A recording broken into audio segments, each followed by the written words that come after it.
I got something that'll get the people on the floor.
I got something that'll get the people on the floor.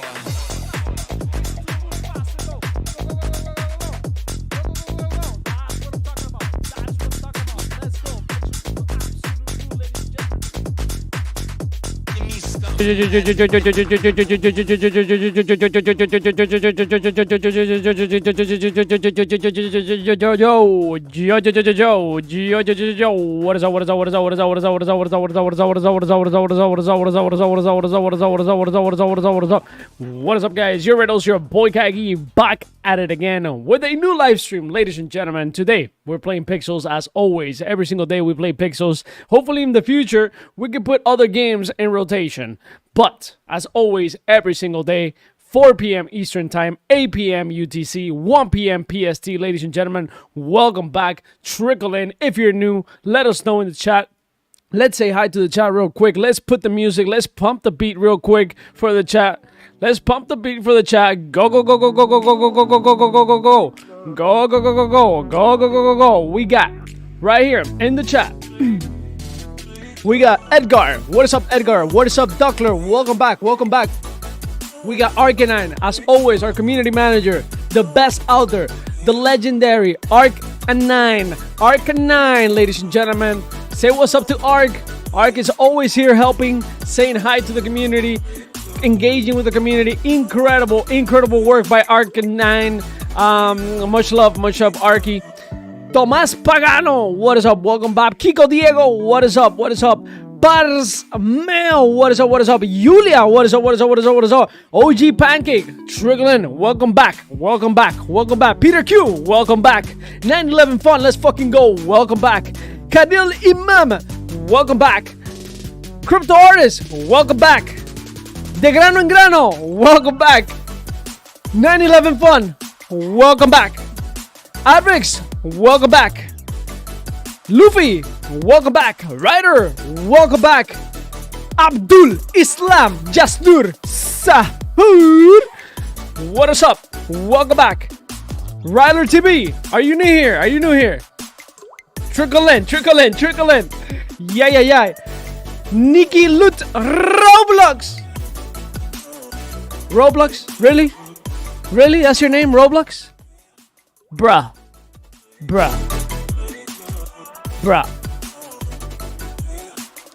Francisco Lambert, welcome back. Arruda, I've never seen you before. Trickle in, yay. Charlie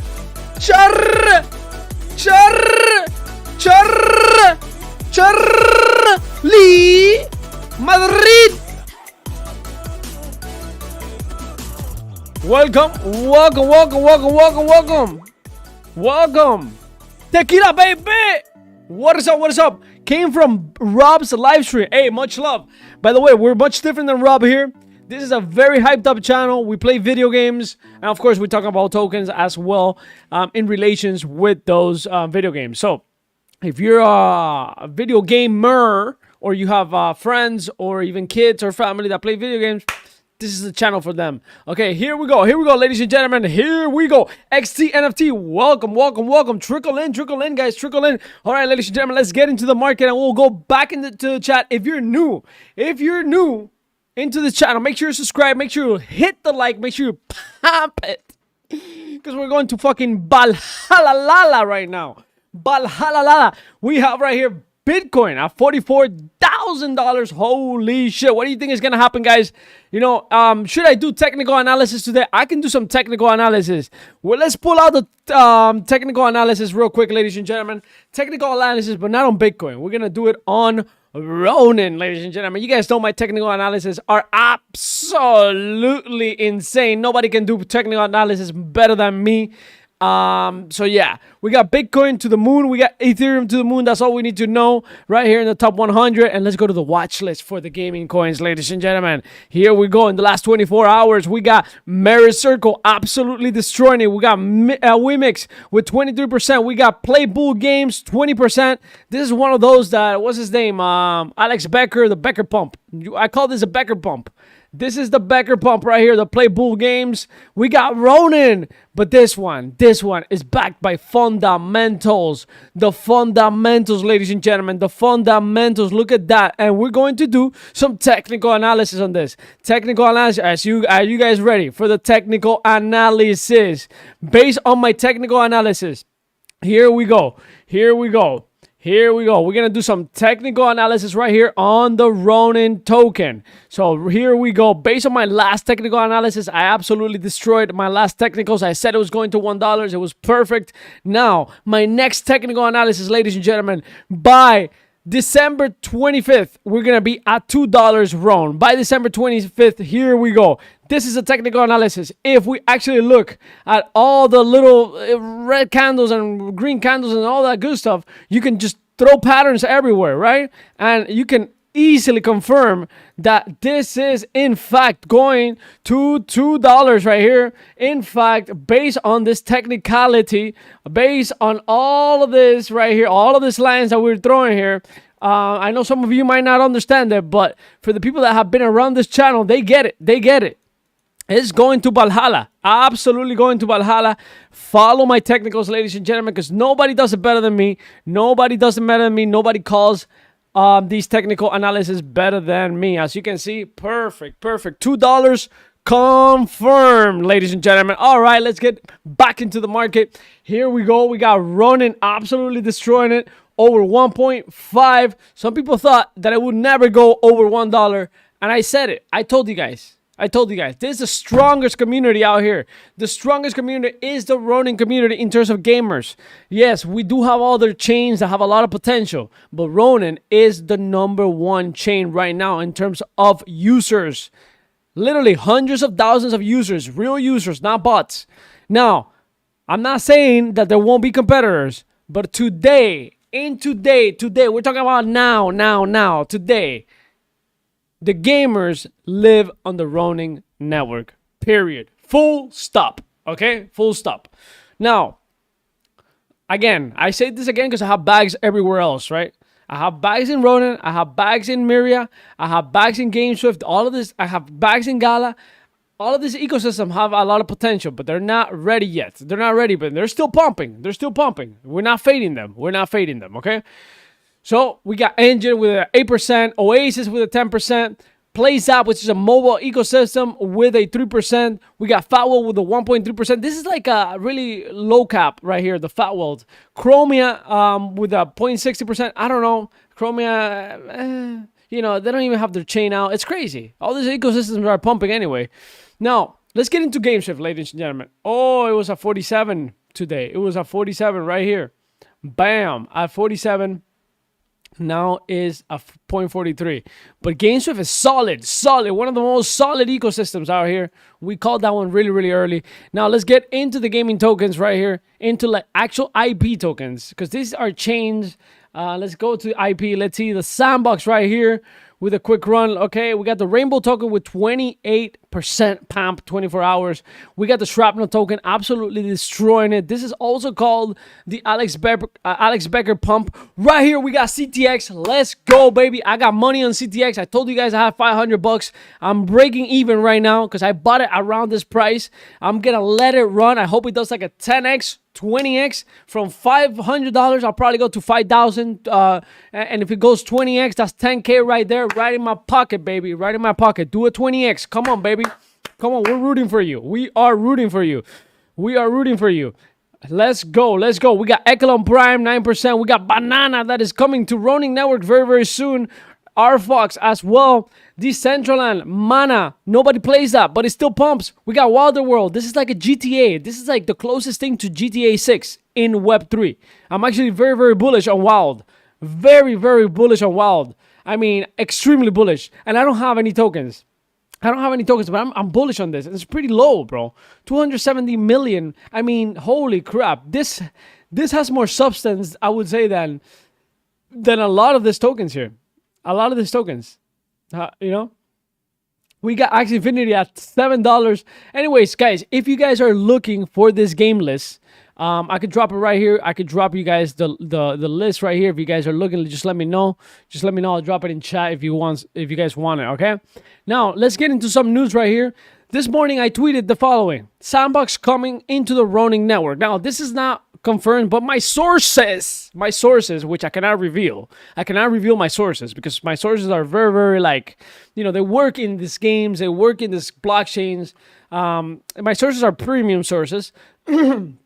They tell me there's a big possibility of the Sandbox going to Ronin Network. For me, it makes a lot of sense. Polygon Network is a dead network in terms of gaming. I mean, most of the games there don't have players. Although there's good games, they don't have players. Yeah, they have transactions and blah, blah, blah, this and that, yada, yada. They have a lot of TVL in Polygon, but they don't have the gamers. So TVL does not equal gamers, right? So that's the thing with Ronin. Maybe the TVL in Ronin is probably like $200 million, maybe something like that. We could go to DeFi Llama and check that out. But remember, that liquidity is gamer liquidity, right? That means these are people that are willing to spend in games, only in games, right? So that is the difference between a liquidity of Polygon, right? 100 million, 110 million. That's $110 million that is willing to spend on games. That's the major difference here, and people don't see that, right? If you go to Polygon, you might have a lot of value locked, but this is not 875 million locked for gaming. This is 875 million locked for many things, right? But for gaming, it's not there. It's not there. So in reality, the TVL of Ronin is much more concentrated. Actually, it's only concentrated in gaming. So there's a big difference in that. Much bigger difference there. So something that you guys should understand here. So Polygon is on Sandbox is on Polygon, but they don't have gamers. They've been around for so long, the Sandbox, for 3 years. And they just don't have gamers. They're dead game. Although they have all these collaborations. They have big collaborations. They have spent millions of dollars in collaboration. Anything from Snoop Dogg. Anything from Biggie. Right? Like, they have so many collaborations. Anything from Bored Apes. Dead Mouse. There's so many. There's hundreds, literally. There's FaZe Clan. Ubisoft. But guess what? They have no gamers. They haven't been able to provide... Although their product is good, they haven't been able to present the product in a way where people want to play it, right? It's mostly because they're pretty corporate, right? They act pretty corporate on Twitter. Like, they're not really engaged with their community. I mean, all the content they have comes from, like, their own people. Like, these people work for the Sandbox. Like, I don't want to watch that. Like, you want to watch people that are, like, creators, like, actual creators. And no disrespect to them, but, like, sometimes games don't understand that people follow personalities, and these two right here are working for the Sandbox, right? They're working for the Sandbox. They're not, they're not gonna give you the juice. It's not like coming to this channel, right? Like, you're gonna get the fucking juice, right?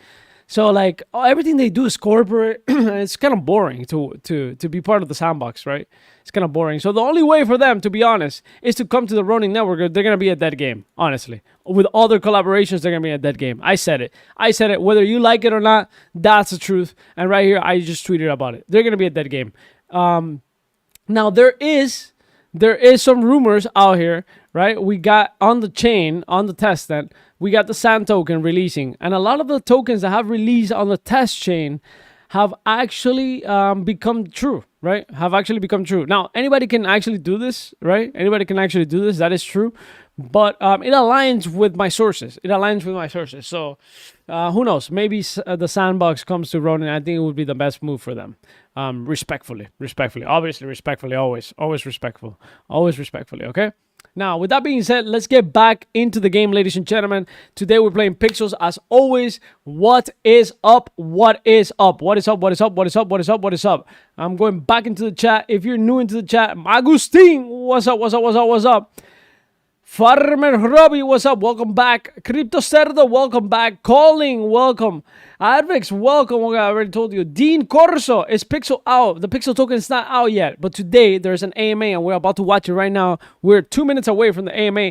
We should probably do that right now. We should probably go to the AMA. If you guys want to go and head to the AMA, I actually need to farm just a little bit. I need to farm just a little bit to spend some energy quickly, because the AMA is about to start. It's about to start. Today's AMA should be juicy. What are you guys expecting from today's AMA? We should have some type of juice today. Today, I'm expecting juice. Like, honestly. Like, I am going to be very, very honest with you guys. Today, I'm expecting the game to give us some juice. Not just the Mocha Teletubby juice. We want more than that. We want more than that. We need more than that. We definitely need some information on the Pixel token, some information on chapter 2. Like, I don't know, we need something. My expectations are low just because I don't want to get disappointed, but what I want doesn't match my expectations today, right? It doesn't match. Just because they do AMAs every single week, and that can really be hard to come up with news every single week, right? But last week was really like, it didn't satisfy our needs, right? It really didn't satisfy our needs. I think, and many people think, that the Mochaverse collaboration, it's kind of like a rush collaboration. Doesn't make a lot of sense. The avatars are ugly. I mean, they should have thought this through a little bit more, I would say. But at least we have something to talk about, right? At least we have something to talk about. Holy shit, it is what it is. It is what it is. More like a rug collaboration. Yeah. This collaboration. It ain't it. It ain't it, bro. It ain't it, bro. We all know it. We all know it. Yeah, and the truth is that they gotta do collaboration with meaning, with intention, with At this point, yeah, they cannot devalue us as a community. They cannot devalue us as a community. Like, look at that. I can't. Like, that's on my land. Like that's so ugly. We don't want that. We don't want this ugliness in collaborations, bro. We don't want that. We really don't. It is what it is, It is what it is. It is what it is. All right, guys. Did the AMA start? Let's go. AMA, baby. Free energy started. All right, guys. Head over to the free energy. Free energy. If you guys are looking free energy, top right, ladies and gentlemen, top left of Pixels. You get free energy today. How much do we get, guys? How much do we get? You guys, make sure you guys pump the like as well. Make sure you guys pump the like. Now, we're gonna lower the tone now. I know I've been like racing, going bam, bam, bam, bam, bam, bam, bam, bam, bam, right? Let's lower it down, lower the tone right here. Get some Coca-Cola. Ooh-wee. All right. Is this gonna load or what? All right. Well, I need to put my headphones on.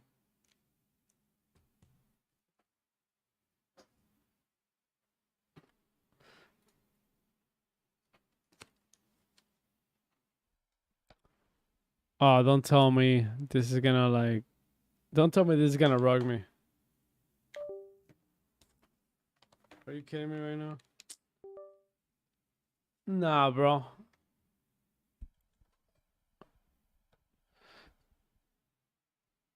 Are you kidding me, bro? Oh my god. All right, let me just go to Pixels AMA. AMA.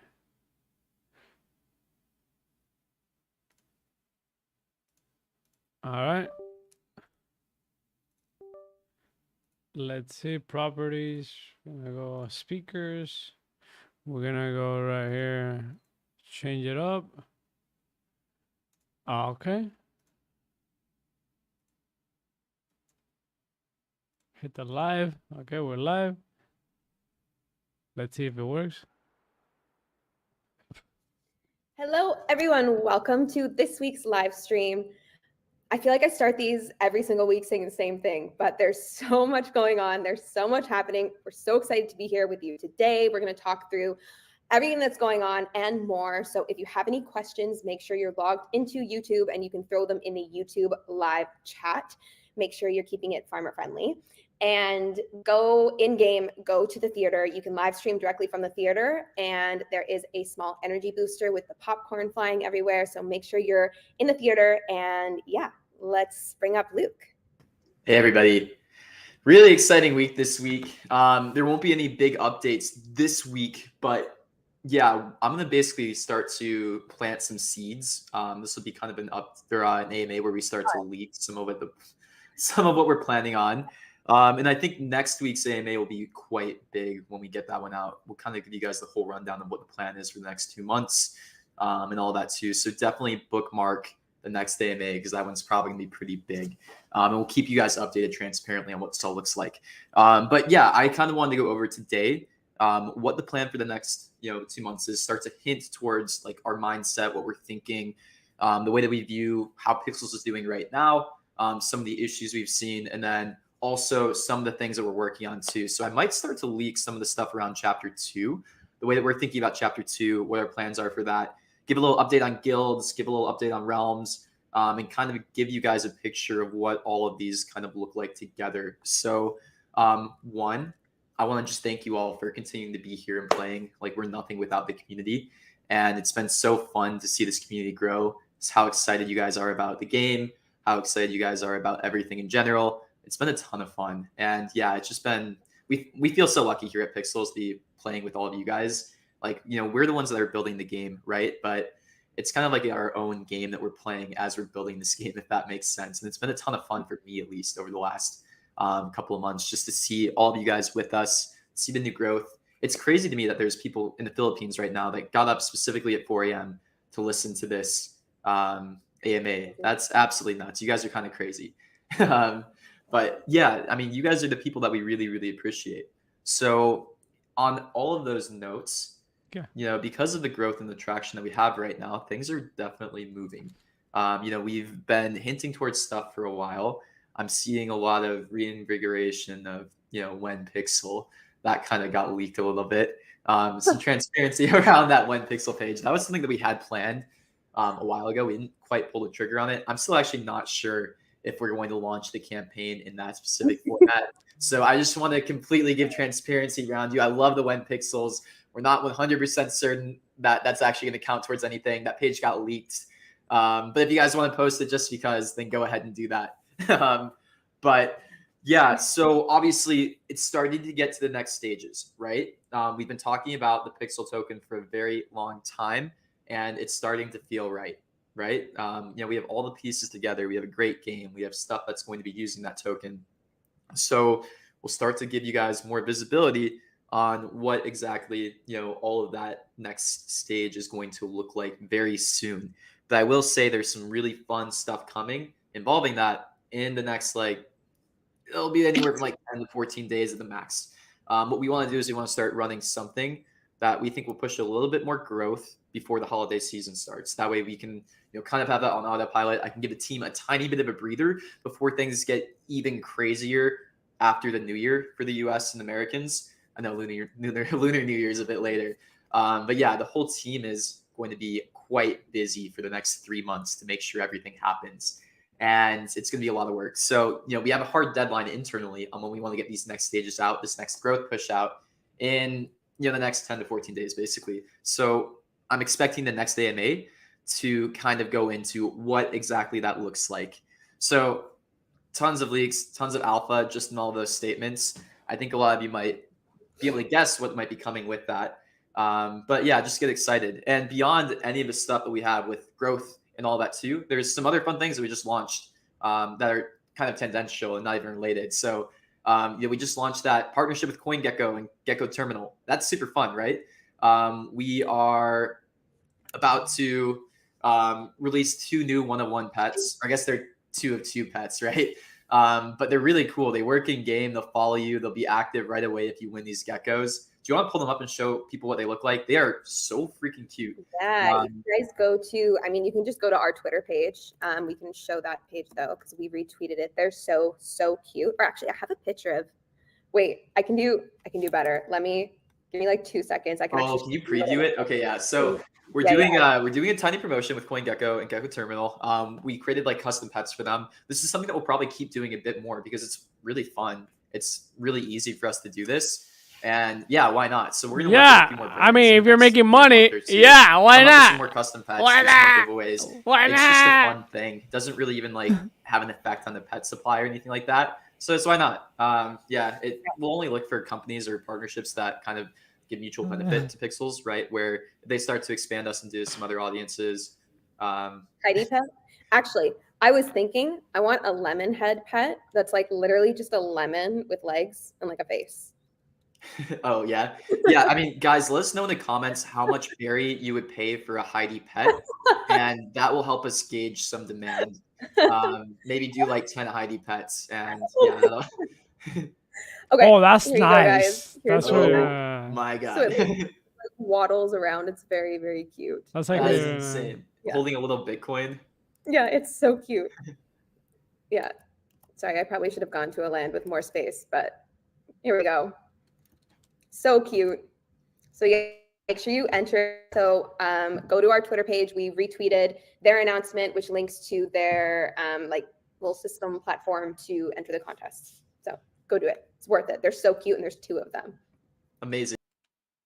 So yeah, next thing that we have coming up will be the second phase of the Mochaverse activation. What you guys are seeing with Mochaverse right now is just phase 1. That was like the basic stuff. Inside of that clubhouse, there's going to be a whole mini game loop and a whole leaderboard that you guys will be able to participate in. Teletubby activation. That's going to run through anywhere like 2 to 3 weeks. And yeah, that's going to be super fun. It'll be pretty engaging. There's going to be some really cool rewards when it comes to things like realm points and all of that as well. So keep your eyes open for when that drops, because we're very excited about that. And yeah, some people have been a bit annoyed with the mochas covering the sauna. We might make some changes to those avatars. No, you know what's really funny about that? Okay, yes, we'll make changes to the avatars, but like I had put in a bunch of invisible walls, but people so that the top half of it was still always going to be available to pick, but people still didn't realize that. And so yeah, when I hopped in and saw there were fences added, I was like, why? But no, I understand. It's like the visual cue. So now you guys know there are walls there. There have been for like days, but there are walls there. And like Luke said, we're probably going to take a second look at the artwork and maybe make it a little smaller, just because people have been calling them Teletubbies, and I'm not gonna lie, I laughed when I saw that. Yeah, so they might be getting a small art upgrade. We didn't expect so many of you guys to use them. It's crazy how many people signed up for the Mochaverse integration. So that's really good on the Pixel side of things. What we just proved to other partners in the future is how many signups we can get other projects. So it just unlocks more for us too moving forward. And us as a community, we'll be really aware of people that we work with moving forward. Like we only want to be working with the best people in the space when it comes to deeper integrations like that. And yeah, it's unlocking a lot, right? So appreciate all of you. Mochaverse is a top tier project. We're excited to be working with them. Top tier, top Teletubbies moving forward as well. Top. We have to protect all of you, right? We don't want you guys to sign up for any scams.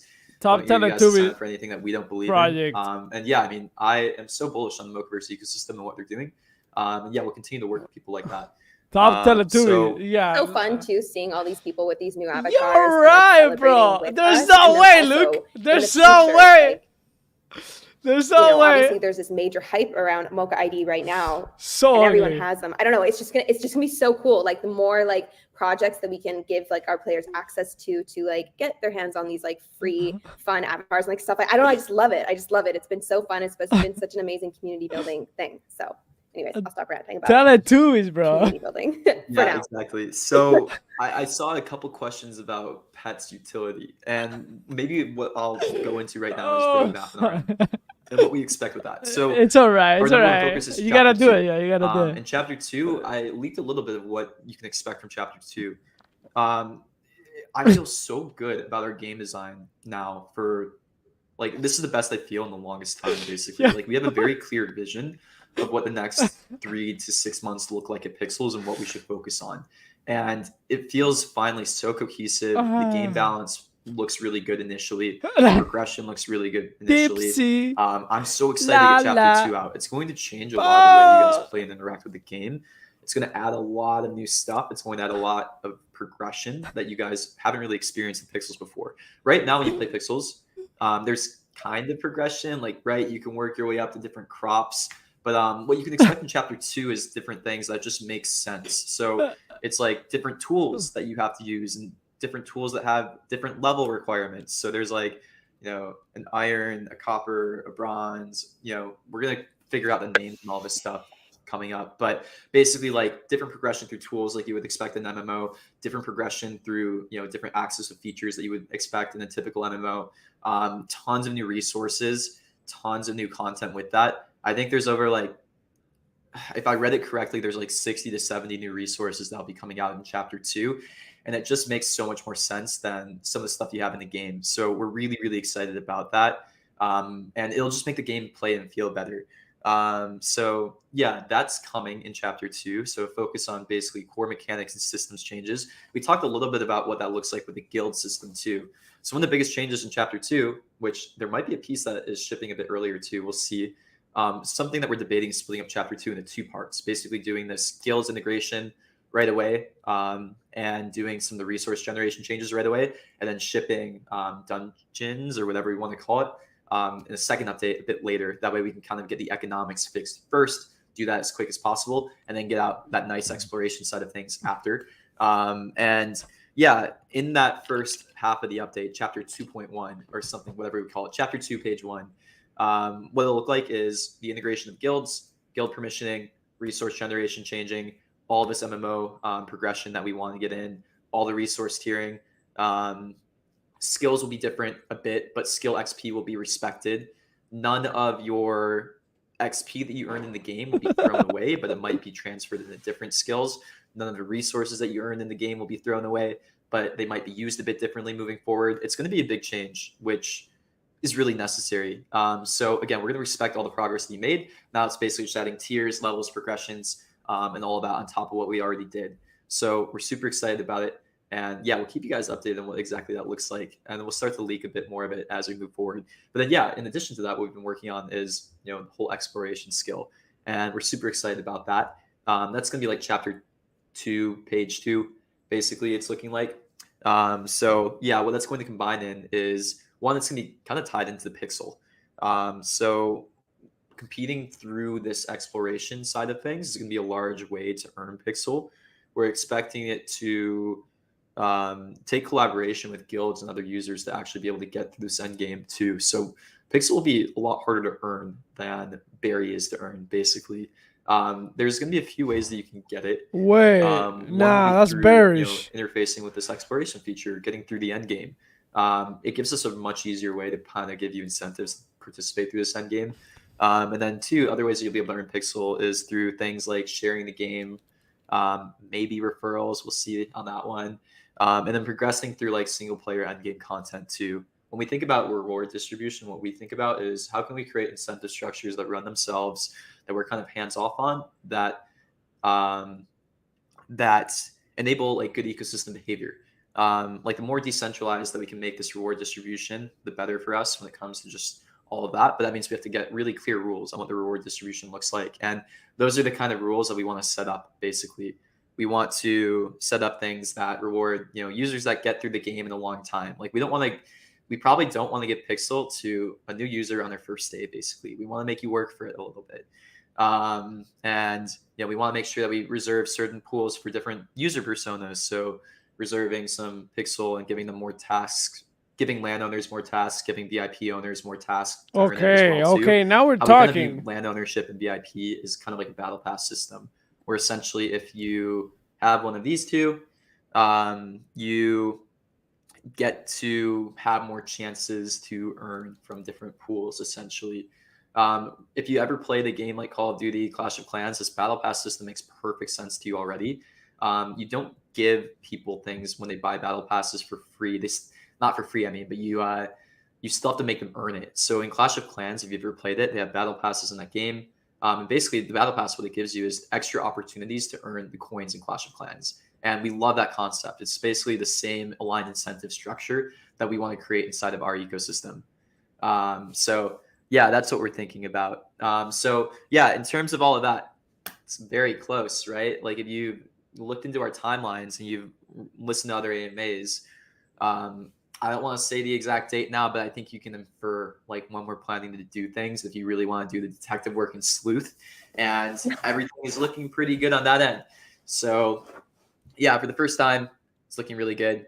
It's looking like, everything is in place, and we'll keep you guys updated on that. So there's more I want to leak, but it's like, I think this next AMA is the AMA to leak some of this stuff. Where, come to the next AMA for sure. We're going to be talking more about early distribution of the Pixel token, is what I can say. What it looks like, what you're going to need to do, and kind of explain to you guys what all that looks like. And that's all I want to say about that now, essentially. So read into that what you will. I just really enjoyed this comment. Sorry. It's I dream that I live in Terravilla. Like we all live in Terravilla, let's be honest, Okay. All right, Luke, should we hop into questions? Yeah. Oh, I was seeing some questions around reputation. And that's something that I can talk about really quickly too. So reputation is still a system that we're tweaking, right? When we released it, remember we said it was going to be experimental. We needed to make some changes. We have some more stuff that will be coming in really soon that will increase your reputation. Like one of the easier things right now that we were probably going to add in quite soon is if you connected to Mochaverse, that's an easy one for us to give you more reputation around. We'll start to do some other cool things, like if you have a certain amount of RON in your wallet, or if you have like Axes in your wallet, we can automatically give you reputation as well. And yeah, there's other things that we're planning on as well too. We have a couple of other partnerships in the pipeline that'll be kind of cool. There's a few people that we've been working with that might be able to like read Steam accounts, where that's a really interesting way that we could give a lot more reputation if you connect a Steam account. There's probably more quests that we can give as well too when those are out. And Steam is Web 2. Reputation system. It's not perfect right now, but it's working okay for right now. So the more data points we have, the better, right? Which is basically what Luke is speaking to. Web 2 there's not enough right now, and we're working really hard to like make sure that we are getting like the right ones and balancing it correctly. No Web 2. No Web 2. Correct. No Web 2. Yeah, there's been some questions about like some of the automated reputation stuff that we've done. So number one, if both of you have VIP, there should be no issue when it comes to gifts and trades. What we look at when we think about like negative reputation values for trades is like, does it look like a bot is giving something to a collector account? To be completely transparent around that. That's what we care about, since behavior that you see a lot of the times is players make 10, 30 accounts, or they'll multi-account and then they'll trade a couple of accounts. That's the behavior that we want to lower the reputation around, so that we can lower impact on the berry currency and the soft currency, right?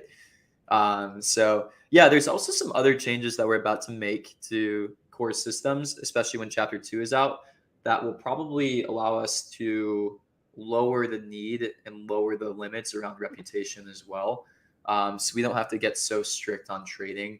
We don't have to get so strict on all of this too. What's interesting is basically these incentive structures to cheat the system are in place when you set up things in certain ways. And if we can change a few things then those incentives to even behave in this bad way are kind of mitigated essentially. So we think about that a lot. So that was a lot about chapter 2 and reputation also. Maybe I can start to hint towards chapter 3 and what we're thinking. So chapter 2, it's looking like the first piece of it we might be able to get out in January to February. Second piece might be more like February to March, maybe a little bit later. Trying to be cautious on what exactly we promise in terms of timelines, but we want to line up the first piece with another thing that we're doing as well, say there. And when we think about chapter 3, that's when we're going to start to focus a bit more on pets and more competitive elements through these pets. That's generally the high level plan right now. So chapter 2, introduce a new skill called exploration. Chapter 3, expand upon pet gameplay and expand upon like player to player interactions through the pet gameplay. So yep, that's fun. And yeah, we're digging into all of that. Okay, let's dive into some questions. Nice. Let's see. Pretty here. decent AMA, bro. To be honest. Decent. Already actually talked about a lot of this kind of stuff. Okay, carnival tickets. So I'm still racking up these carnival tickets. Any new plans to use them in the future? Yeah, I want to do some other interesting giveaways with these carnival tickets coming up. Yeah, I think the carnival is something we want to keep in the game, and we'll just do some like other promotions with it too. Like if we ever have anything that we want to give away, carnival tickets are a really fun way to do it. If we have like a new mini game that we want to test and experiment with, add carnival tickets for that as well too. And then yeah, there's some interesting stuff that we might be able to do in terms of like giving a land away a week or something like that. That would be a really easy thing for us to set up. So yeah, talking to the team to see if we can get something, before the holidays kind of going, but it makes No, sense. una to do that, película de right? Marvel. If we remove left right from the game, that was the most botable game, then should kind of minimize bot impact on that. We've already been banning more and more bots too. So yeah, there's some stuff that we can do that will probably protect that. And on this note too, yeah, so bots buying VIP definitely can happen. And what we do is we still do a lot of bot bans, or at least we do trade restrictions on a lot of bots. So if you've played a game like RuneScape or World of Warcraft, we do something kind of similar with our approach to them, where if people in World of Warcraft, they bought a lot, they get in trouble for the good amount. And what happens is when a bot gets banned, they'll have to go and purchase the game again. Like they'll have to get a new copy of the game, and they'll have to get a new subscription of the game. It's actually quite expensive to get caught when you bought in World of Warcraft. And it's a shame because these players actually sometimes bought on their real accounts, and then they lose all of their World of Warcraft account progress. But the end effect is that they kind of come out in negative EV sometimes. If you ban a World of Warcraft account before it's extracted enough World of Warcraft gold, then yeah, you don't have the same incentive structure for it. So with us, we're kind of moving away from banning. We still want to respect progress. And what we just do is we remove their ability to trade if we catch them. So they basically get all of their resources locked up. They can still play single player, but if you cheat and break the rules, you can't participate in the Pixels economy, basically. So that's the whole point behind that one. Okay. Would love if you guys add a way to disable visibility of other players. Harvesting becomes annoying, especially when they stand on top of a plot. So this is a really good idea, and I'll let Luke speak to the technicality of it and maybe probability. But for stuff like this, make sure you're putting them in Canny. It's our feature request system. I know I bring this up literally every week, but it's so important that you guys are aware of it and also putting things in there because we are reading it constantly. So go to the help center on the top bar. It says feature request, go to Canny and put this there, and then people can upvote it.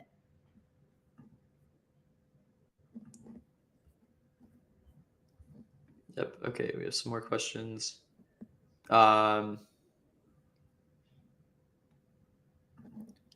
That was a good idea. Do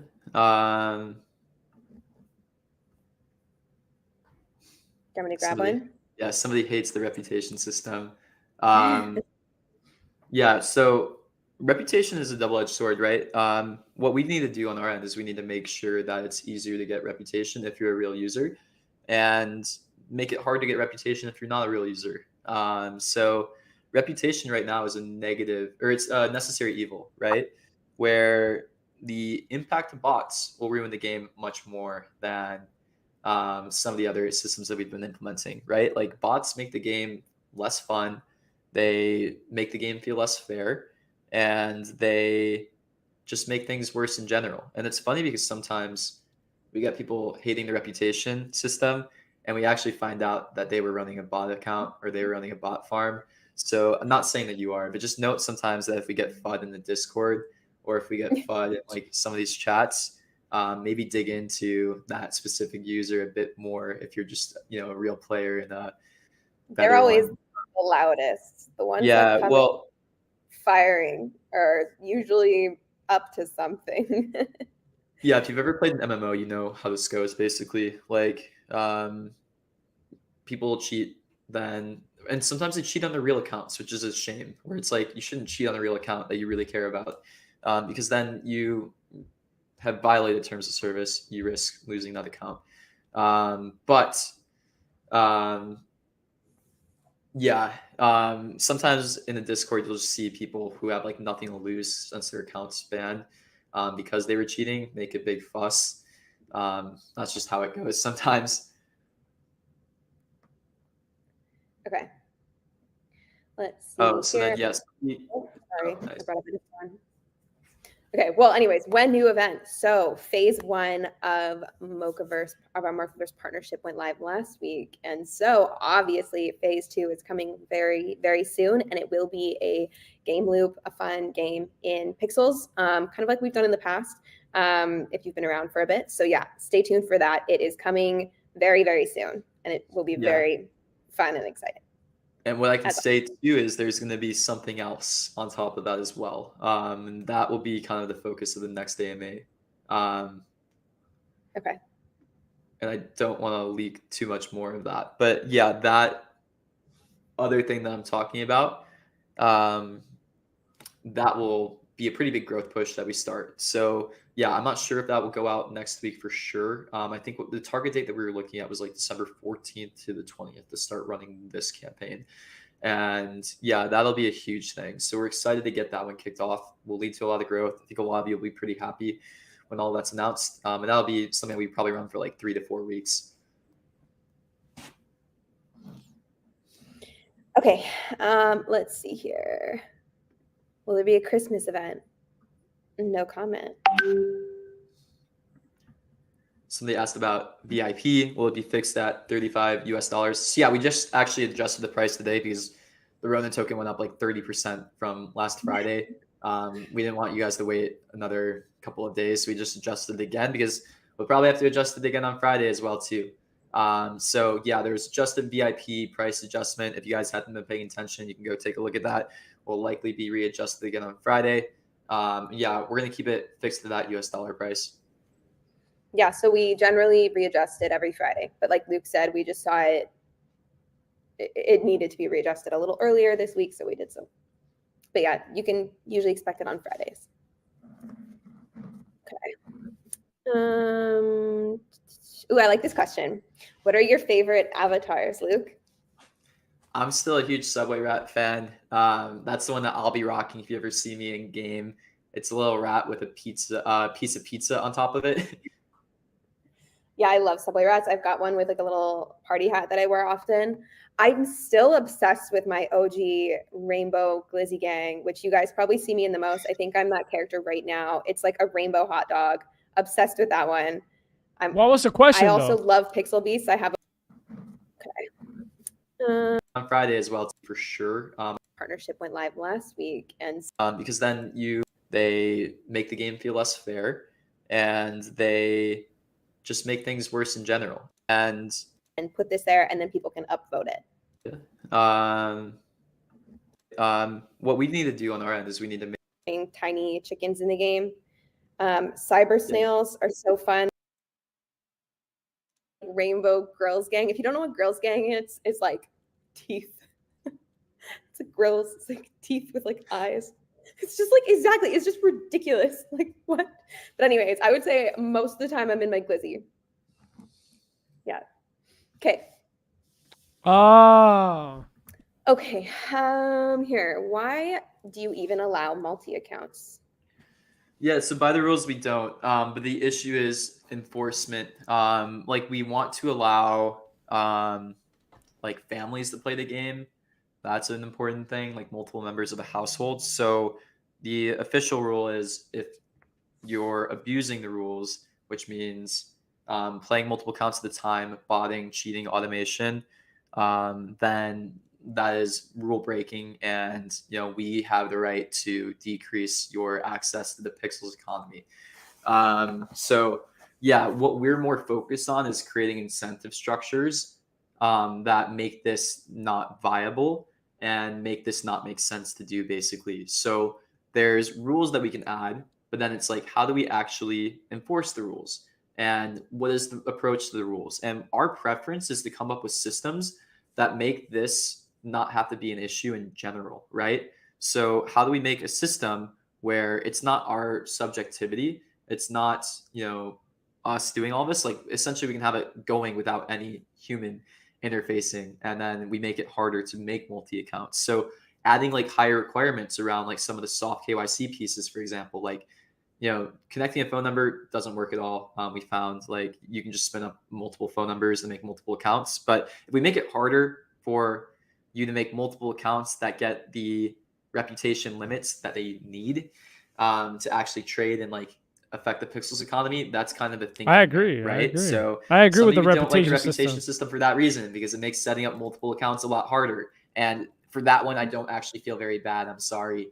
That's kind of the point of the reputation system, where if you have multiple accounts, sure, that's great, but then probably only one of them might have the reputation that it needs to actually trade and to like participate fully in the Pixels economy, right? So that's more of the approach, like creating automated systems that remove our judgment out of the process and allow us to give you more trust to a single account, because the multi-account impact is bad actually. If you guys have multiple accounts, it's a huge advantage over other users, and that's not something that we want to encourage. Like we want this game to be fun and casual. We don't want you to have to spend hours and hours and hours grinding to feel like you need to catch up. And if you have to compete against people with 10 accounts that are doing this all day, that's not very fun and fair, right? So our goal is to create incentive structures and systems that make it fair, essentially. And like some of you just said too, you're saying that people with multi-accounts have an advantage, but we're purposely designing the game so that's not a thing, right? So it goes back to these incentive structures and like game design as well. Okay, let's see. Okay, we already answered a bunch of these. I just want to pull this one up and then not answer it, because I just want to say that you guys are really bad at reading hints is all I want to say. So yeah, you guys are so bad at reading hints. Oh man. Okay. Let's see. Next week. Yeah, we already talked about a lot of this stuff. Oh, okay. I pulled this aside. I will go to farm 177, which is my land, after the AMA, and I will say this a bunch of times. So if there's any of you guys, okay, let me explain. There's some sort of contest right now, and one of the things they have to do is take a screenshot with me in game saying Pixels is the best game. So I've done this like 100 times now. I will go to 177 after the AMA. I'll go to the very top of it on the little dance floor, and I will say this a bunch of times if there's any of you guys that need your screenshot. Okay? I am Lemonhead in game. Also, my name isn't Heidi, it's Lemonhead, and I'm the Rainbow Glizzy. So I'll see you there. That's actually hilarious. I know. I was so confused at first. There's like all these people just being like, hey, can you say this? Oh, wait, can you say it again? I missed it. I'm like, why? Okay. All right. Yeah, we've addressed so many of these questions already. Is there anything specific you want to talk about? Yeah, maybe let's talk about Barry really quickly. So I need you guys to always understand I have to be very careful with the way that I talk about things sometimes. It's quite important as a project founder to set expectations clearly. Two, not promise anything that we can't promise. Three, to make sure that we're talking about things in like a compliant way as well too.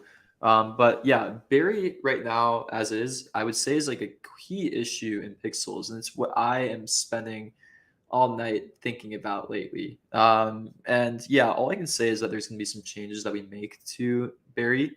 One, chapter 2 is going to change up resource generation quite drastically. And that's something we think about a lot. That's something we've been planning and researching a lot too. But then there also might be some other things that we consider with it as well too. But yeah, just I want to flag it. I think Barry's a key concern right now. And it's something that I'm thinking about basically 24/7. And thinking about like what makes sense in the long run and how can we make the game as fun as possible and what that means for all of this too. So that's all I can speak on it. But all I want to just say is that we think about that quite often. And yeah, it's something that we're actively making changes to right now in order to protect like the future of the game and the fun of the game.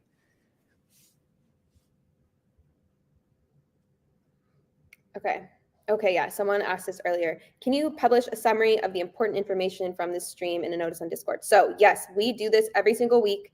What you should do is go to Discord right now, go to the roles channel and select, I think it's called info, the info role. Select that and you'll actually get notified every time we post a recap. There's a channel called Info and Recaps, and I would say like 99% of the things that get posted in there are the AMA recaps. Maybe occasionally we'll throw some like info thing in there, but yeah, so make sure you have that role and then you'll get a notification of when it's posted. And huge shout out to Dom, who used to do them. He was one of our community team members for a very long time. He recently stepped down. Shout out to him. He used to do them all the time. Nelly also has stepped up and does them a lot. So she, shout out to her as well. She's wonderful. It's a lot of work to write recaps. So I know you're listening. So we love you. We love you, Nelly. Thank you. Okay, let's see. Yep, I'm going through some stuff. I'm starting some more things. I will say I had a hard stop at 1 p.m. our time this time now. Hard stop, guys. So get your good questions in now. I'm seeing some good ideas in these chats. I'm starting some stuff right now, and we'll go through some of the stuff. Great ideas. We love hearing all your ideas. Also, please throw them in Canny. Luke, do you play Pixels yourself? No, see, Luke just walks around and tells people to give him loaves. Yeah, it's funny. My play style, it's funny because I played a lot of Stardew Valley and I played a lot of MMOs. My play style is more on the social side of things. I just like hanging out, chilling, chatting. And yeah, if you catch me in Pixels, I'm just going to mess around with people a lot. That's kind of how I like to do things. So I'm excited to get more of the MMO progression for myself into. And yeah, I think some of the game changes get me really excited about the future of the game. I like grinding skills. I like doing all that. I know that you guys are a lot of that user persona as well. And all of that's going to make a lot more sense as we start to move forward. Yeah, it's just going to feel like, I don't know, more of my old RuneScape days moving forward. Okay, this is another kind of funny question. Heidi, why is your Discord status always set to playing that game? Okay, what you're talking about is, I actually don't even know how to pronounce the name of it, like A-Sprite, S-Sprite, SC Sprite, whatever. It's not a game. It's a pixel art software. So it just means that I'm doing my job all the time and I never close anything on my laptop. That's basically why it's always open. But yeah, it's pixel art software. So it's like what you use to create pixel art. Too much info. It shows up as a game. Too much info. Now, when she goes to an event, people are going to look for her laptop. She's going to have everything open. The Pixels... is because you actually the buy Pixels it game might get hacked Steam, through and then Haiti. Thinks it's a game because it's from Steam. But anyways, if you guys want to play around pixel art, I would highly recommend A-Sprite. It's a cool system. But anyways, I get asked this 24/7, so I just wanted to address it. Okay, back to the hard questions. What do we have here? I'm not evil-minded. I think ahead of this shit, right? I actually think ahead of this stuff. That's how scammers look at shit, bro. They start getting information from you little by Yeah, I little. just started a bunch. I just realized if I keep scrolling through these questions, it's never going to end. No, just address them. I'll keep looking Okay, through them. great. Yep. So yeah, there's some issues with the Ronin app on mobile, and yeah, what's crazy is a Yeah. large percentage of our users are on mobile right now. So yeah, we'll start addressing some more of these mobile bugs. As we start to polish things out more. What's great is like I know there were a bit of server issues yesterday, but like server stability is a lot better now. So team can start to focus on some of the other polish and UX as well. We have a couple of really big things that we're working on right now. The whole team is like we're building some crazy stuff right now. Like the whole point for the next like month or so is like we'll launch something in like the next 2 weeks. That's gonna get a lot of attention. But then yeah, we're working on some like bigger initiatives too. That will be like a month or two in development, and that'll bring some pretty big game changes. So yeah, we also need to focus on some of this polish and stuff as well too. We'll make sure that this one's fixed quickly because this one's probably kind of game breaking. Somebody suggested something around multi-counting, which I actually There's a channel called Info and know as is. I would say is like a and one of the things they have to do is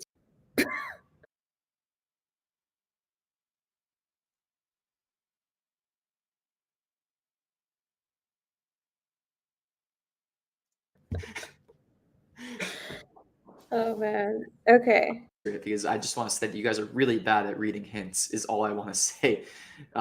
So yeah, you guys are so bad at reading hints.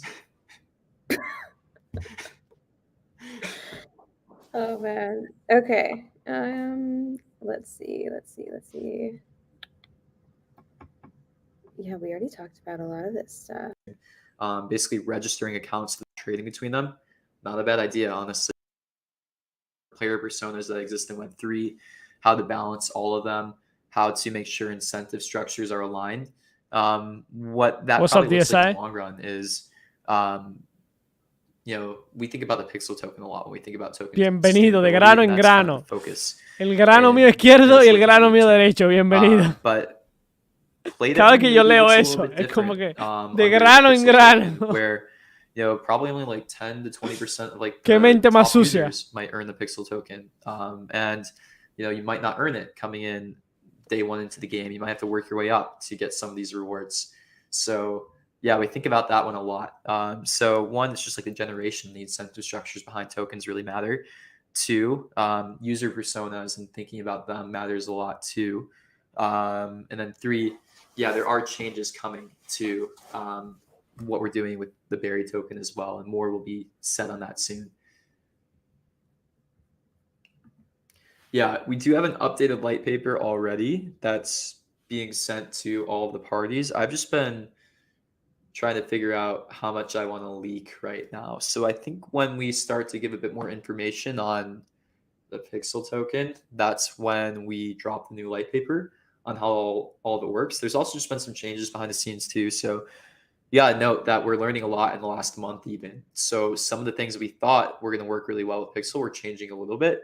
We're focusing a lot on long-term with that token. Like how do we make something that everybody is incentivized to make work for years and years and years? How do we create good structures around that?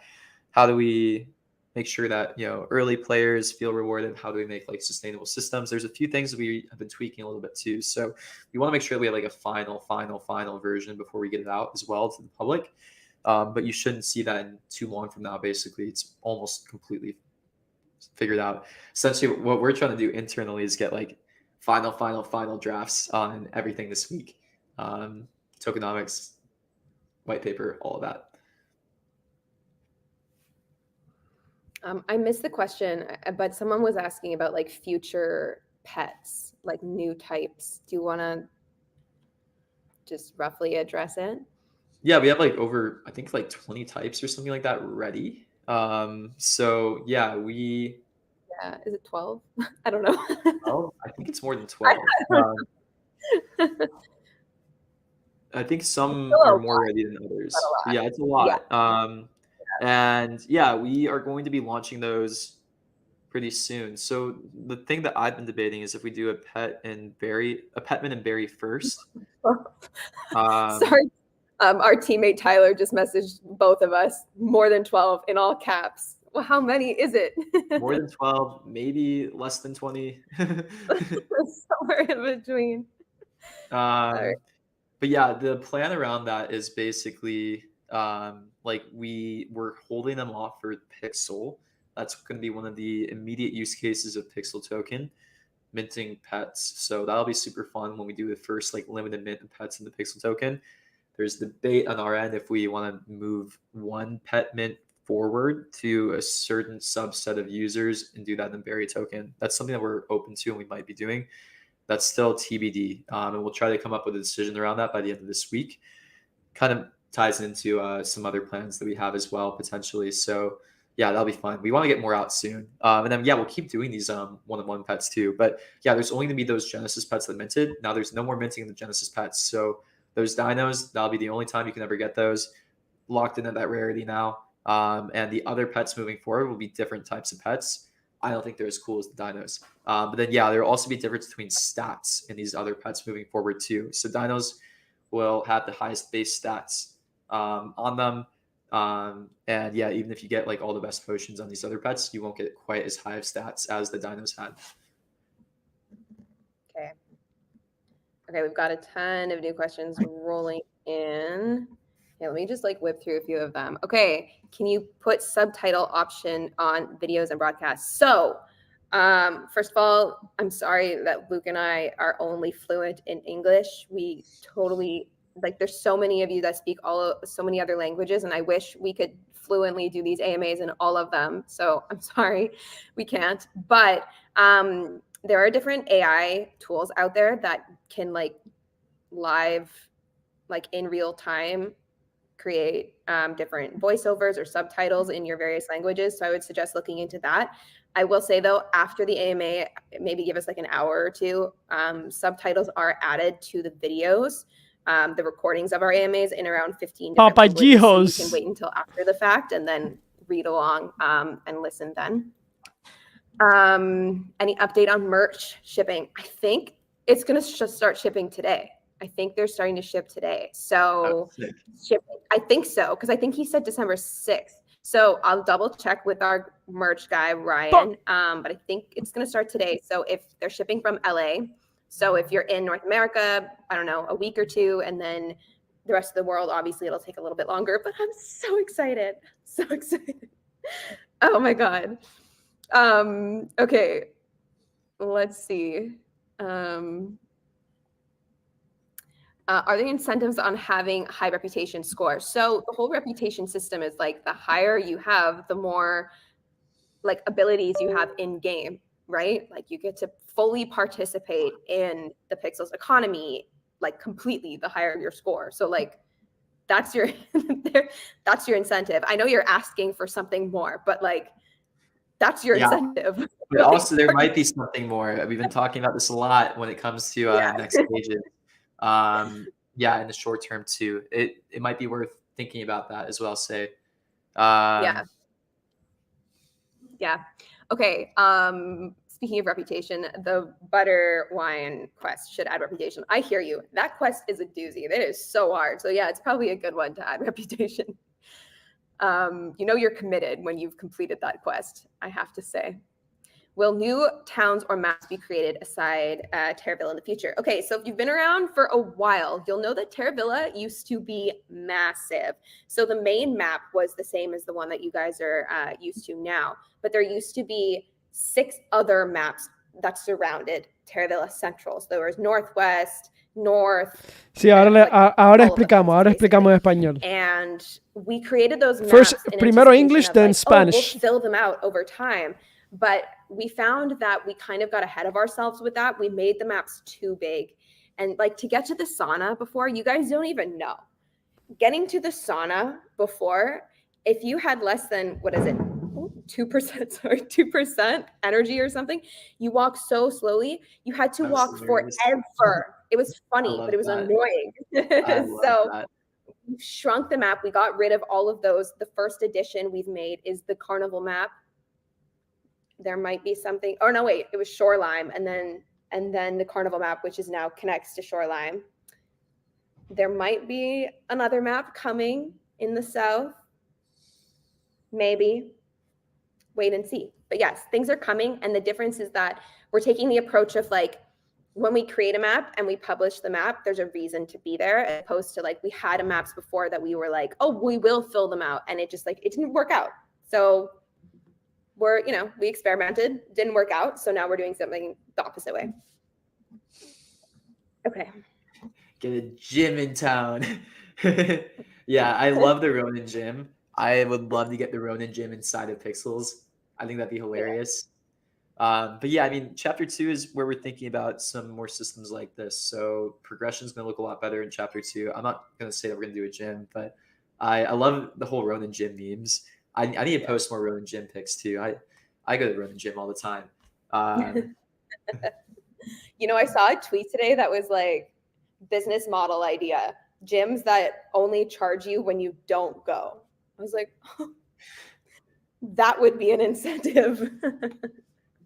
One thing I really want to do, if you guys know any good Web3 fitness trackers, this is something I've been interested in for a while. And this is just like complete nonsense. So don't read too much into this, but I think it'd be really, really cool to start to add some kind of element of interoperability with one of these Web3 fitness trackers like Step In, or like some of the other ones that are out there. I think like Sweatcoin is one, right? Something like that. I wouldn't be surprised if Sweatcoin was a thing. Yeah, but how sweet would it be if like you progressed further in one of those games, we had some kind of element inside of Pixels that was respected? Maybe, I think the devs I remember somehow like integrating with like a step counter or something. But anyways, okay. Can we add nighttime for Terravilla? Okay, I'm just gonna say no. We get asked this a lot, and before I dive into reasons why, it just probably not gonna happen. And the reason is that we basically have to redo all of the art. And no, we can't just add like a sheer gray thing across because it will look terrible. So it would be a significant amount of work that wouldn't really like have a true like benefit, if that makes sense. Like for now, yeah. Yeah, but maybe exactly. later. So I think one thing that we are going to start doing is we're going to bring on a bit more art help. That way we can start actually building in some of the more fun stuff like new maps and areas a bit easier. We're just a little bit resource constrained when it comes to art. When we start to unblock that pipeline, it'll be pretty interesting. Yeah. Okay, we have like 5 minutes of your time left. So is there anything you wanted to address? Is there any plan to implement land competitions inside of Pixels? Yeah, all I'll say, that sounds a lot like something we're planning. Luke has a low rep score. Guys, actually, I should go. I have an old account in VIP. I don't even think that's true. I have an older account than you, Jen. I would hope so. Oh man. Okay. Sophia. Someone said you need to be nicer to me. I don't know what you said, but yeah, be nicer to me.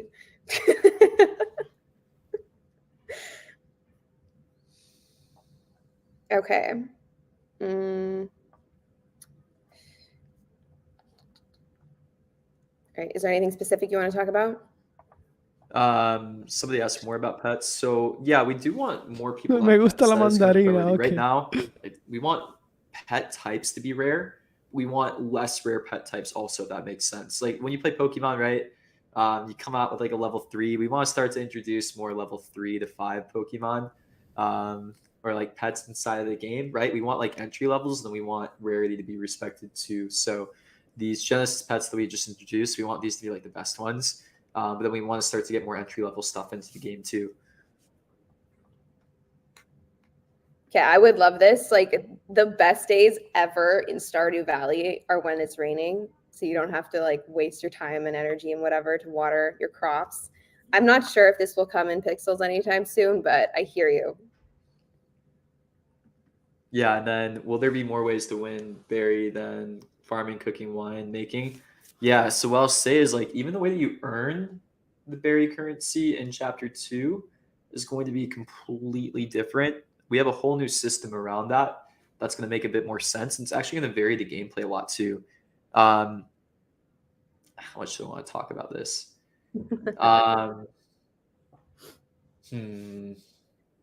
There's some cool stuff that we're doing that will change the way that you generate the currency very differently than what you do now. I want to leak it, but I don't want it to be taken the wrong way either. Yeah, the plan with Barry is, or at least with like resource generation, is like in chapter 2, we're probably removing the store, but we're replacing it with a different system.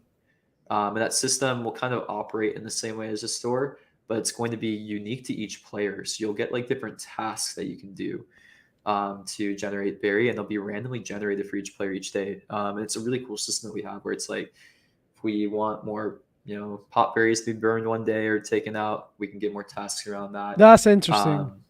That's all a leak on that. So that some people have been talking about Hazel getting removed. It doesn't quite have the same effect that I think some people might be thinking there. But again, like chapter 2 is going to be really, really different. Guys. That's really interesting. That's actually, what I want to kind of convey there. Actually, really interesting. Wow. I give Luke props there. Bullish. And yeah, I think that's about all that we have time Bullish for today. Barry. Someone keeps asking about fishing and when Heidi quest. I'm bullish on that. A very specific Tyler that we know. I got this. I got the AMA. I got you guys. Yeah, why don't you answer this one then, Tyler? There you go. All right. Okay, I think we just leaked so much stuff today. We gotta shut this down now. Before I say anything else. I love it. Okay, cool. Yeah, so we gotta head out. Hard stop today, but I will go to 177 and say Pixels is the best game on repeat, so you guys can get your contest entry. I'll be there right now for like the next couple minutes, so go immediately. And with that, thank you all for all your questions, and we will see you next week. Thanks, guys. Bye, guys.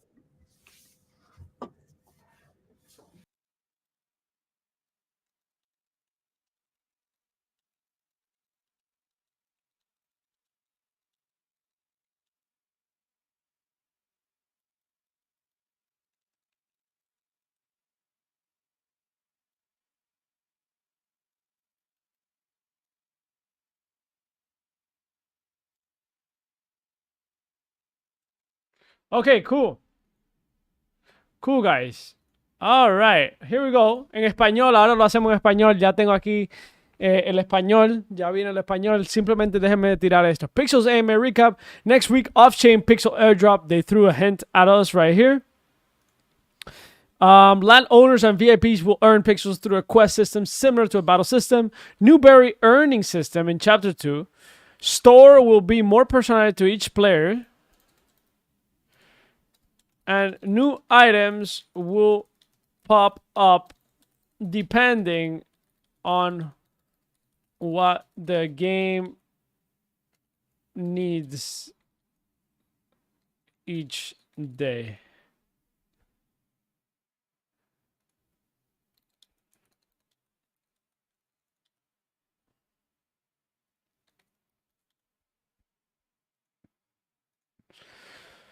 Keep stacking carnival tickets for more promotions. One pet min in berry to be determined. Then rest using pixel to mint pets. Expect a Christmas event. Hint. And MA.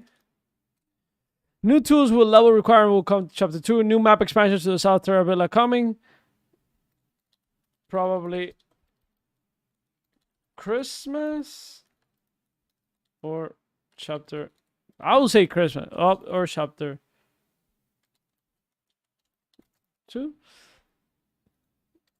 I would say it's probably Christmas, just like the carnival event. Yeah, I don't know. More than 60 plus new resources coming to chapter 2. What is Luke's doing wants to collaborate with Steppen. Mocha versus Teletubbies avatars might change soon. Exploration skills will be tied into earning pixel. New reputation add-ons. Add-ons coming. If you have access or run, will increase rep. VIP has been readjusted and will be readjusted on Friday again, most likely. Final tokenomics coming up this week. Light paper soon. Next AMA big leaks coming confirmed, so don't miss out. Boom. Send it, bro. Fuck it. There we go. There we go. All right. En español. What is up? What is up, guys? Let me welcome everybody here. Let's do this in Spanish. Nah. The shit is too much. The X is already toxic. The X is already toxic. I already went too toxic there, to be honest. But it's alright. It's alright. Like it's part of the content. It's part of just doing content. You know, I hope nobody's offended by that. Please give me AMA in Spanish. Please translate. Please translate in Spanish. Aquí va, señores.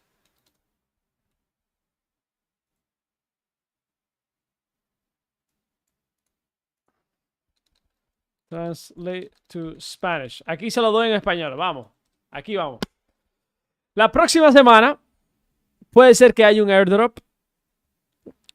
Hubo un indicio en el AMA sobre esto y Luke aquí se estaba riendo sobre eso diciendo, bueno, si no cogieron el indicio de lo que dije, no sé qué decirle. Prácticamente se cagó de la risa porque alguien está preguntando sobre pixels. ¿Ok? Pero eso no es seguro, eso es simplemente un indicio. O sea que... Ok, ¿qué más? Próximo. Los propietarios de tierras y de VIP ganarán pixel a través de un sistema de misiones similar a un sistema de pase de batalla. O sea, prácticamente lo que tenemos aquí, pero si vas a ser parado obviamente así como Fortnite, el Battle Pass, así como el Battle Pass de Fortnite, vas a hacer diferentes misiones para ganar pixels. Claro, no va a ser de que muchísimo, pero sí va a ser interesante esto, ¿no? Ok. Nuevo sistema de ganancias de Berry. En capítulo 2, la tienda será más personalizada para cada jugador y aparecerán nuevos artículos para comprar y vender diariamente según lo que el juego necesite cada día. O sea que prácticamente hoy en día, si vas al Hustle y quieres vender algún tipo de recursos, prácticamente puedes vender y comprar lo que quieras. Nunca cambia. Entonces, a diario va a haber un nuevo store, va a haber una nueva mercancía. Esa nueva mercancía la vas a poder vender o comprar, pero lo que eso ayuda es a que el juego sea un poco más balanceado. Porque de esa manera, si hoy no te conviene hacer Waterment, entonces no haces Waterment. Creas otro tipo de recursos. Pero de esa misma manera, si quieres prepararte para un mercado a futuro, puedes farmear diferentes tipos de recursos. Pero eso es bueno porque eso mantiene el balance. Si Luke ve que hay una necesidad de un cierto recurso o de lo que sea, él puede cambiar la tienda como él vea mejor, ¿no? Entonces yo creo que eso es importantísimo. Este nuevo sistema de Berry está buenísimo. Te lo digo de ahora, está buenísimo eso.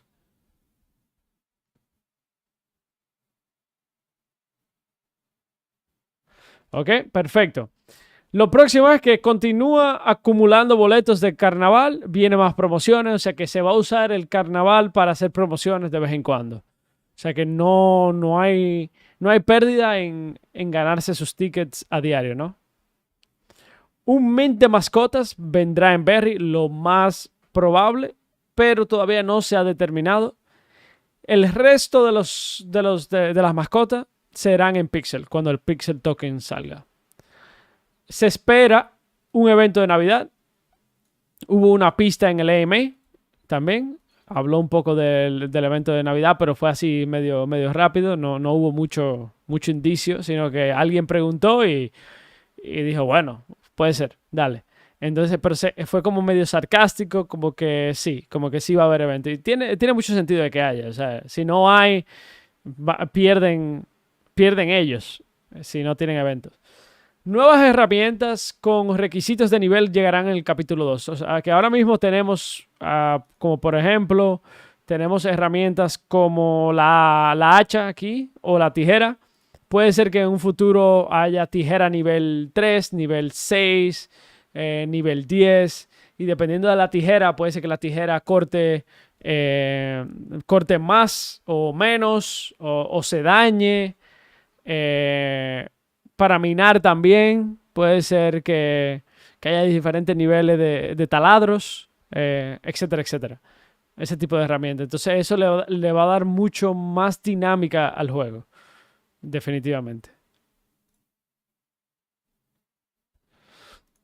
Entonces, nueva expansión del mapa hacia el sur de Terravila llega. Probablemente eso está mal traducido. Pero bueno, va a haber una expansión del mapa de Terravila. Seguramente al sur. Ya tenemos una expansión hacia el norte con el carnaval. Puede ser que la del sur sea la Navidad, lo más seguro. Y si no es la Navidad, entonces viene siendo... Si no es la Navidad, viene siendo para Chapter 2. Para capítulo 2. ¿Ok? Ok. Lo próximo es que vienen más de 60 recursos nuevos para capítulo 2. Lo otro es que Luke quiere colaborar con plataformas de ejercicios, así como Steppen. Si no han escuchado de Steppen, hay muchas plataformas FitnessFi, de finanzas. Y yo había hablado con Luke sobre esto ya, en un momento. Hablé con él sobre eso y tiene sentido que colaboras con una plataforma de FitnessFi en la cual tengas que hacer un poco de ejercicio al día para ganarte algún tipo de semilla o de energía. Entonces también incentiva a que uno vaya afuera a hacer algo, ¿no? Sería muy, muy interesante. Los avatars de Mocaverse puede ser que tengan un cambio y ojalá lo tengan porque se ven más feos. Mira, aquí le puse la X. Las habilidades de exploración estarán vinculadas a la obtención de píxeles, pero seguro va a ser en colaboración con los guilds y eso. No es así para cualquier persona, sino que es como si fuera en colaboración con los guilds. Es como un leaderboard. No explicó muy bien, pero creo que va por ahí. Creo que eso de las habilidades de exploración creo que viene por los leaderboards por ahí. Vamos a ver. Ahí no quise explicar mucho más porque él mismo no explicó tan bien. Entonces, mejor dejarlo ahí. Vienen nuevos complementos de reputación. Si tienes Axis o Ron, aumentará tu reputación. O sea que es importante que si tienen Axis o Ron, le va a ayudar a su reputación. El estatus de VIP ha sido reajustado hoy y probablemente volverá a reajustar el viernes. Porque el Ron obviamente está para la moon. Está para la moon, cara de moon. Los tokenomics finales que llegarán esta semana. No, bueno, eso está mal traducido. Los tokenomics finales, lo más probable terminen esta semana, los tokenomics de todo. Y llegará un nuevo light paper probablemente la próxima semana. El próximo AMA traerá grandes filtraciones confirmadas. Así que no te lo pierdas. Eso lo dijo Luke. O sea que vienen más leaks el próximo. Yeah. Ok. Alright, finish. That's it. Gracias. Eso fue el AMA en español. AMA en español. Now, if you want the AMA in English, we can go through it again, okay? Here we go. The AMA in English. Next week, off-chain pixel airdrop. Maybe Hintron AMA. Landowners and VIPs will earn pixel through a quest system similar to Battle Pass system. New berry earning system in Chapter 2. Store will be more personalized for each player. And new items to buy and sell will pop up daily depending on what the game needs each day. Keep stacking carnival tickets, more promotion. This is actually really bullish for Barry. One pet mint in Barry to be determined, then rest using Pixel to mint pets. Expect a Christmas event, hint in AMA. New tools with level requirement will come in Chapter 2. New map expansion to the South of Terravilla of Terravilla coming. Probably Christmas Chapter 2. More than 60 new resources coming to Chapter 2. Wild Looks wants to collaborate with Step Official. More covers, Teletubbies avatars might change soon. Exploration skills will be tied into earning pixels. New reputation add-ons coming. If you have access, run will increase rep. VIP has been readjusted and will be readjusted on Friday again, most likely. Final tokenomics coming up this week. Light paper soon. Next AMA big leagues coming confirmed, so don't miss out. There you go, ladies and gentlemen. That is it.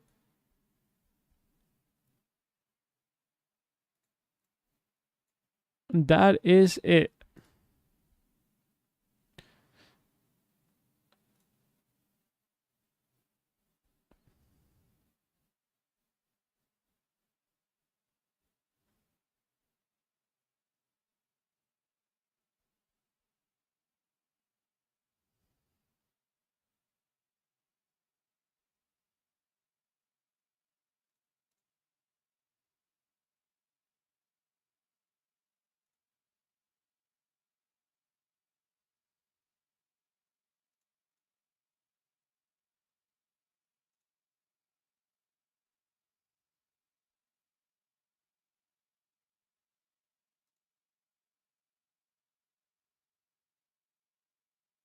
En español es mejor. Can you do Chinese, please?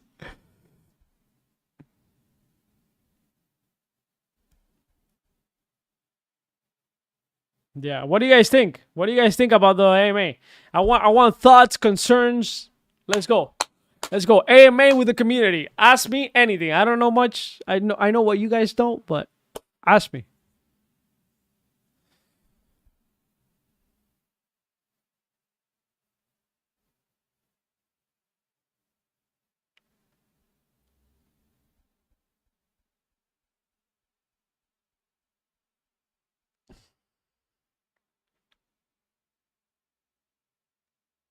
Un gusto compartir este momento con ustedes. Sí, un gusto, criadero.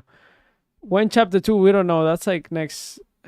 Do we have Scamathon? Yeah, Scamathon. Let's do Scamathon. Is Edgar here?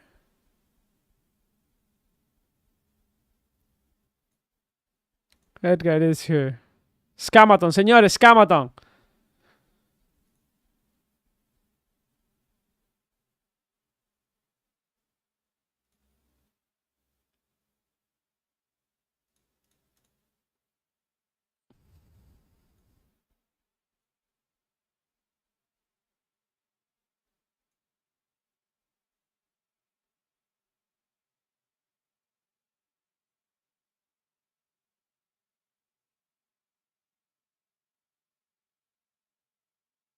Well, really have no benefit on increasing other skills.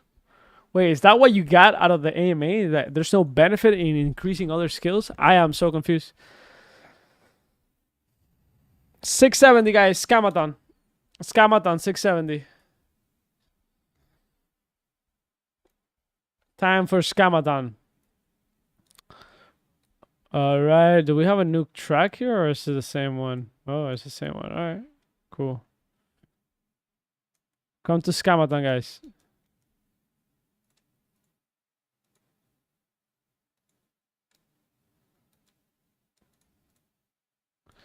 Berries, berries, berries. Racing for berries, racing for berries. We're racing for berries. Come to 670. Code Pop Moon. Pixel. What are you going to give me, Pixel? Thank you, sir.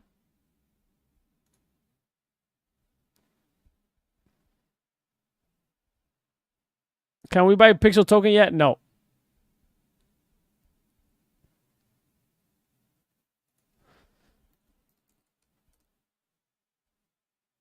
Pixel token because of the reputation. No. I mean, running pumping because of the reputation. No. Come on.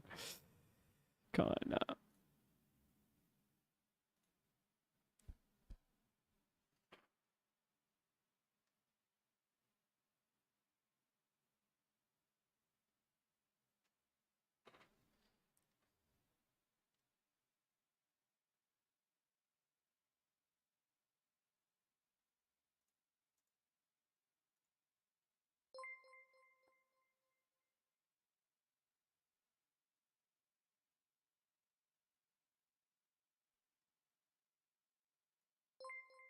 Yo, thank you for the subscription, guys. Appreciate it.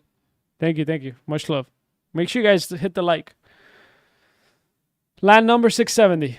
What's up, guys? Is this Luke? When's Luke coming? When is Luke gonna come hang out with us, bro? What the hell, bro? Come race with us, Luke. What the fuck, man?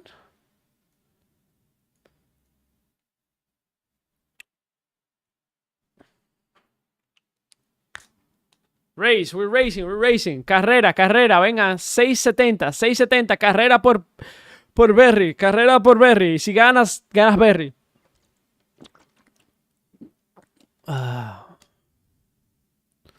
670. ¿Alguien puede explicar las reglas de la carrera, por favor? En español. No quiero ni intentar explicarlo.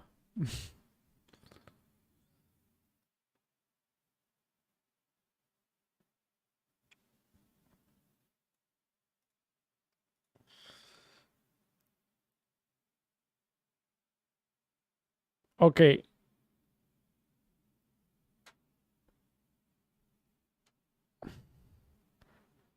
Yeah, Ibrahim, you can be very, very rich. You can be absolutely a millionaire. El primero que llega gana, ¿no? Hay que darle click a Edgar y darle trade. Tienen que tener reputación alta, si no, no pueden participar. 670, high reputation. You need to be able to trade to participate. Because you have to trade Edgar at the end of the race.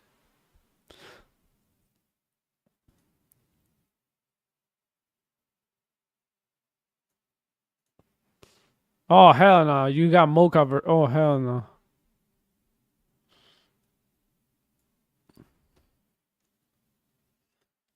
Alright, Scamathon. Welcome, Scamathon. Let's do some text here. Scamathon race land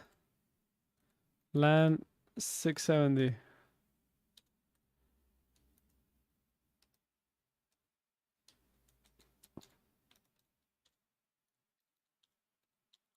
Berries.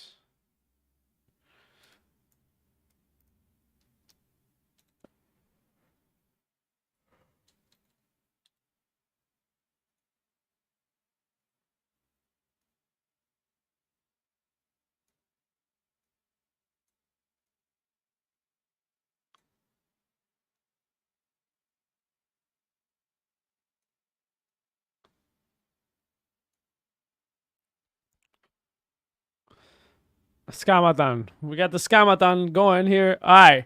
I'll be back. Let me put some music for the Scamathon here, and I'll be back. Wow, that's pretty loud. Sorry, guys.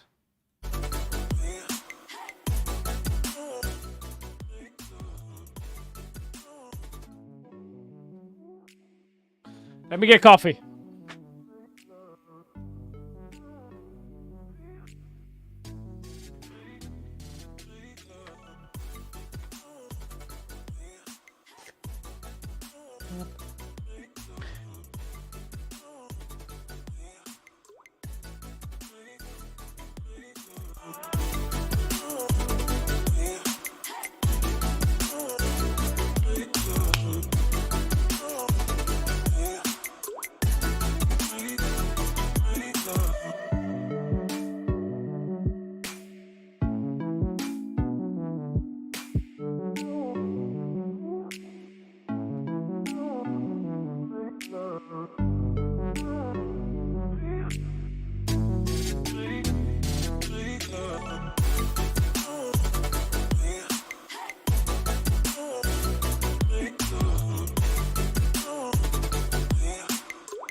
Oh, the music is gone. What the hell? Oh no, it's here. It's here. Never mind.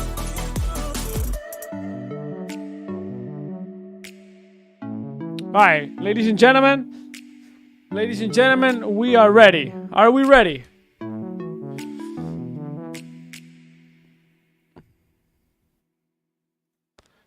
Are we ready, ladies and gentlemen? Ladies and gentlemen, Scamathon. Wait for me, wait for me. All right. All right, all right, all right. Let's put a timer then, because you guys are scamming out here with countdown.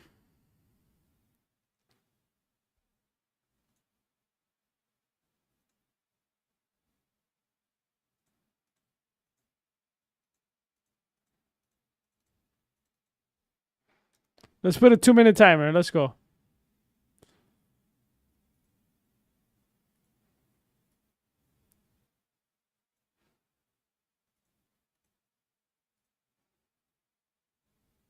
Okay.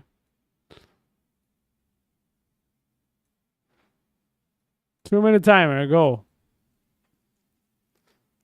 Just follow your channel. Much love, much love. Thank you, thank you, thank you guys for here.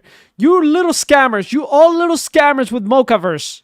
You all little Teletubby scammers. You little tiny Mochaverse scammer tubies. Don't worry. Your time will come. We will delete you out of the game.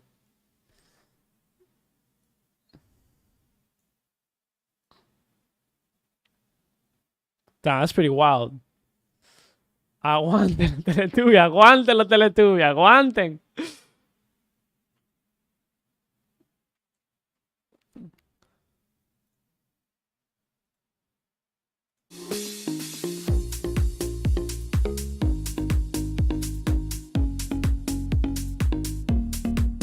Tribester is kind of ugly too, but I don't want to take shots at I don't want to take shots at 2 projects at the same time.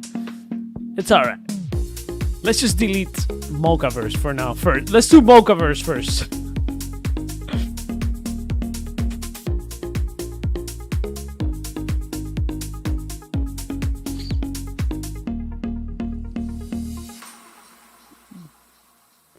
Subway rats are cool. I don't know why people like Subway rats that much. Like, I feel like they're a little bit girly, right? Like, I like them, but I would give this to my girlfriend if I had one. But I don't have a girlfriend. Haha, jokes on me. Like, they're cute. I don't dislike them. But definitely not my main. My main is this right here. Boom.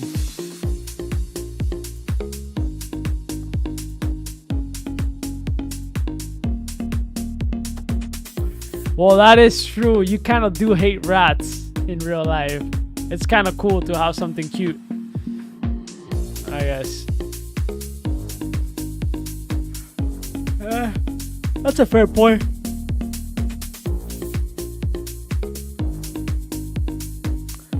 Okay, 2 minutes are up. 2 minutes are up, guys.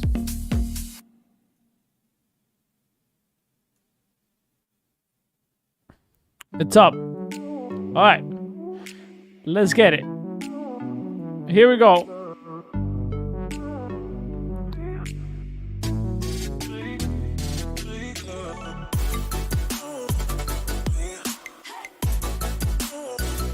All right, ladies and gentlemen, this scamathon is brought to you.